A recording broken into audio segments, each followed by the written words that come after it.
A particle rotates in a horizontal circle of radius r, capital R, in a conical funnel with a constant speed v.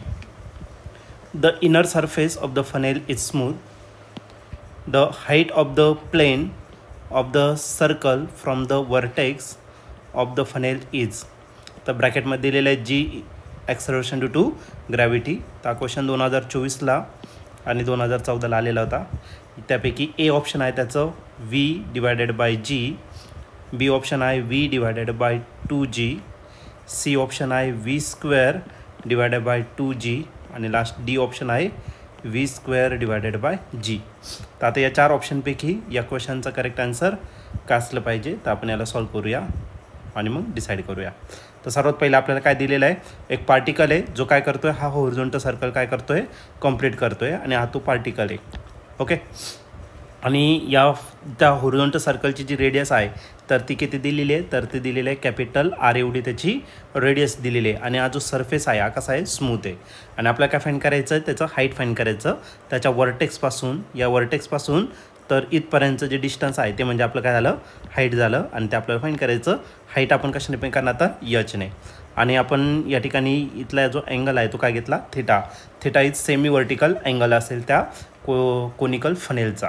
Okay, आता याच्यावरती काही forces act होणार आहे. सर्वात पहिले तर त्याचं काय असणार आहे, weight. And weight of body always directed in downward direction. Weight नेहमी कुठं जाणार तर डाऊनवर्ड डायरेक्शनला ॲक्ट होणार आहे. मग आपण या ठिकाणी वेट घेऊन टाकू. ठीक आहे, मग सर्वात पहिले त्याचं weight directed in downward direction. आणि वेट किती असतं तर वेट असतं आपलं mg इतकं. वेटला बॅलन्स करायला काय लागेल तर अपोजिट रिॲक्शन लागेल आणि त्याला आपण काय म्हणणार तर नॉर्मल रिॲक्शन. जो प्लेनला कसा असणार तर परपेंडिक्युलर असेल. ओके, मग या ठिकाणी आपण अजून एक फोर्स घेतला तो म्हणजे त्याचं काय तर नॉर्मल रिॲक्शन. नॉर्मल रिॲक्शन मी कशाने पण करणार तर एनने रिप्रेझेंट करणार. आणि हा पार्टिकल नेहमी सेंटरकडे येण्याचा प्रयत्न करणार आहे. म्हणजे याच्यावरती जो फोर्स ॲक्ट होणार आहे अजून एक तो म्हणजे कोणता, सेंट्रिपेटल फोर्स या ठिकाणी ॲक्ट होणार आहे directed towards the centre. Okay, सेंटरकडे तो डायरेक्ट होणार आहे आणि तो म्हणजेच आपला कोणता, सेंट्रिपेटल फोर्स. आता याच्यामध्ये जर तुम्ही ऑब्झर्व केलं तर वेट mg जो आहे तो स्ट्रेट आहे, सेंट्रिपेटल फोर्स देखील स्ट्रेट आहे. फक्त अजून नॉर्मल रिॲक्शन आहे तो कसा आहे, इन्क्लाइन. म्हणून आपण नॉर्मल रिॲक्शनला काय करू तर रिझॉल्व करू. मग रिझॉल्व जर केलं तर कोणत्या क्वाड्रंटमध्ये येईल तर येईल तुमचं सेकंड क्वाड्रंटमध्ये. त्यापैकी आज आला त्याचा कोणता, हॉरिझॉन्टल कॉम्पोनंट. ओके, आणि एक दुसरा घेऊ आपण कोणता, व्हर्टिकल कॉम्पोनंट. दुसरा घेतला आपण व्हर्टिकल कॉम्पोनंट. आज आला त्याचा व्हर्टिकल कॉम्पोनंट. ठीक आहे, आता एक काम करायचं आपल्याला, फक्त थिटा या ठिकाणी फाईंड करायचा. बघा इथला अँगल किती आहे, थिटा आहे. ओके, आज जर अँगल थिटा आहे तर इथला अँगल राहील 90 डिग्री, बरोबर की नाही. आज जर 90 आहे तर इथला अँगल किती राहणार तर 90 मायनस थिटा राहील. आज 90 मायनस थिटा आहे. ओके, हे झालं तुमचं नॉर्मल. आणि ही जी लाईन आहे याच्यामध्ये 90 डिग्रीचा अँगल आहे आणि 90 मायनस थिटा आहे म्हणजे इथला जो अँगल आहे तो किती राहणार तर आपला थिटा इतका राहणार. ओके, किती राहणार अँगल, थिटा इतका अँगल आपला राहील. मग मी याला पुन्हा रिअरेंज करतो आणि राईट करतो. ठीक आहे, तर ही झाली आपल्या सर्कलची रेडियस. इथला जो अँगल आहे तो किती झाला तर थिटा. आता जिथं थिटा असणार तिथं काय घेणार आपण, कॉस. म्हणजे हा जो भेटेल तो काय भेटेल तर आपल्याला एन कॉस थिटा आणि इकडचा जो भेटेल तो काय भेटेल तर एन साईन थिटा. ओके, आपल्याला काय फाईंड करायचं आहे, व्हर्टिकल हाईट या ठिकाणी काय करायचं आपल्याला फाईंड करायचं. हाईट जर फाईंड करायचं असेल तर त्यासाठी आपल्याला टॅन थिटा घेणं गरजेचं आहे. कारण टॅन थिटा काय असणार आहे, अपोजिट अपॉन हाय ॲडजसंट. अपोजिट काय आर आहे आणि ॲडजसंट काय एच, म्हणजे आपल्याला एच भेटून जाईल. ठीक आहे, मग काम करू, याचं व्हर्टिकल कॉम्पोनंट सॉल्व करू आणि हॉरिझॉन्टल कॉम्पोनंट या ठिकाणी काय करणार आहे, सॉल्व करणार आहे. तर पहिला पॉईंट मी या ठिकाणी राईट करतोय बाय सॉल्विंग कोणता कॉम्पोनंट, व्हर्टिकल. पहिले व्हर्टिकल घेऊन टाकू.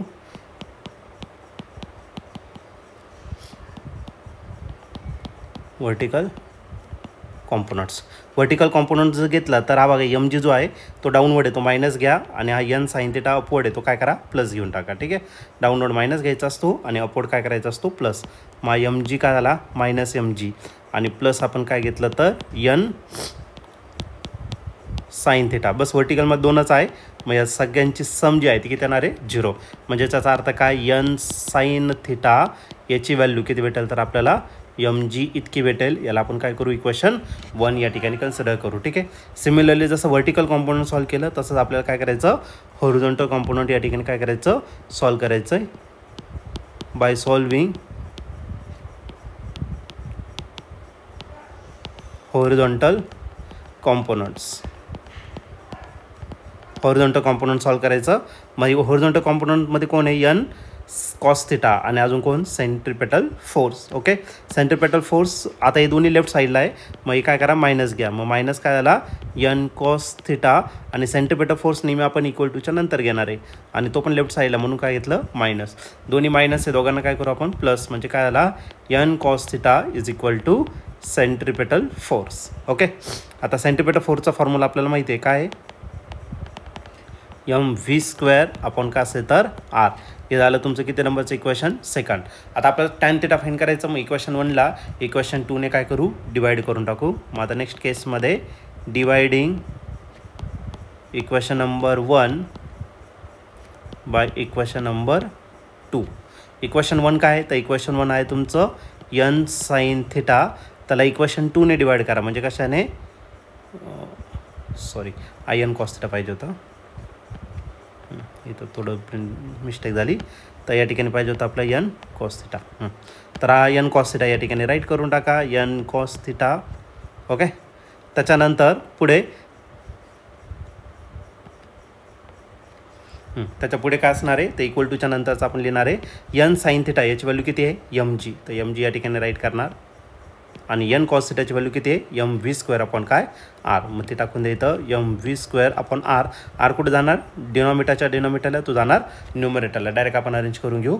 मग पुढच्या केसमध्ये इथला n आणि n काय झाला कॅन्सल. सिमिलरली m आणि m काय झाला कॅन्सल. मग साईन थिटा आपण कॉस थिटा काय भेटेल तर आपल्याला टॅन थिटा आणि इथं काय राहिलं तर rg डिवायडेड बाय काय तर v². ओके. पण आपल्याला याने फाईंड करायचं. आपल्याला काय फाईंड करायचं हाईट. मग याला काय करा इक्वेशन 3 कन्सिडर करा. आता ट्रायंगल जर कन्सिडर केला या ट्रायंगल आपण लेबलिंग देऊन टाकू.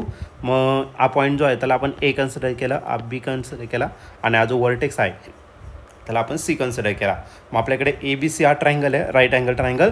मग आपण टॅन थिटा आरामात त्या ठिकाणी फाईंड करू शकतो. ठीक आहे. मग आपण तोच या ठिकाणी कन्सिडर करू कोणता इन ट्रायंगल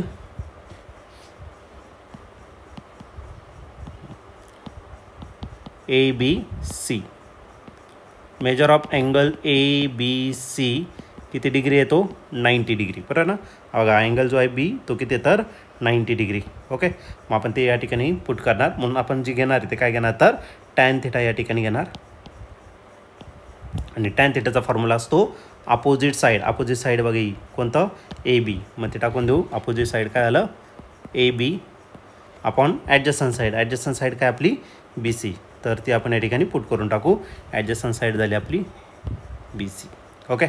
आता AB जर घेतला तर AB आहे तुमचा R. मग आपला जो टॅन थिटा आहे तर टॅन थिटा काय भेटेल आपल्याला R आणि BC जो आहे BC काय तर आपला H बरोबर आहे. आणि टॅन थिटाची व्हॅल्यू आपल्याला इक्वेशन नंबर 3 मध्ये दिसते किती ती rg आपण काय v². ती आपण या ठिकाणी पुट करून टाकू. r काय असणार रेडियस असेल. तर या ठिकाणी जो r घेतलेला आपण तो स्मॉल घेतला आहे तर त्याला फक्त आपण रिप्लेस करून टाकू आणि त्याला काय करू कॅपिटल R कन्सिडर करू. ठीक आहे. r इथं आला आणि या r इथं काय असेल तर तुमचा r. ओके. हा कॅपिटल घेतलं फक्त. मग आता टॅन थिटाची व्हॅल्यू आपल्याला भेटलेली आहे. ती टॅन थिटाची व्हॅल्यू rg अपॉन v² ते आपण या ठिकाणी पुट करून टाकू. मग काय भेटायचं आपल्याला rg divided by v² is equal to काय राहिला r अपॉन h. आणि कुठून आलेलं आहे तर पुढे राईट करा फ्रॉम इक्वेशन 3. हे बघा पुढच्या केसमध्ये इथला r आणि इथला r काय झाला कॅन्सल झाला. मग अरेंज करू आपण इक्वेशन. हे इक्वेशन आपण काय करणार आहे अरेंज करणार आहे. r कॅन्सल झाला. मग आपलं जे इक्वेशन असेल ते काय भेटेल तर g divided by v² is equal to काय राहिला h झाला. याचं सॉरी 1 अपॉन h झाला. याचं काय करा रेसिप्रोकल करून घ्या. मग आपल्याला h भेटेल आणि h किती भेटणार तर v² अपॉन g. हे आपलं फायनल आन्सर या ठिकाणी असेल. ओके. मग आपल्या क्वेश्चनचं final answer height is equal to V square upon G हे त्याचं आन्सर असेल. तर आपण आता ऑप्शन चेक करू. त्या 4 ऑप्शनपैकी कोणतं ऑप्शन करेक्ट आहे. ठीक आहे. तर येतं आपलं आन्सर आलं H is equal to V square upon G. तर या ठिकाणी तुम्ही ऑप्शन जर बघितलं तर ऑप्शन नंबर डी जो आहे तो या ठिकाणी आपला करेक्टली मॅच झालेला आहे. म्हणून या क्वेश्चनचं करेक्ट आन्सर ऑप्शन डी असेल. ऑप्शन डी म्हणजेच काय, height is equal to V square upon G.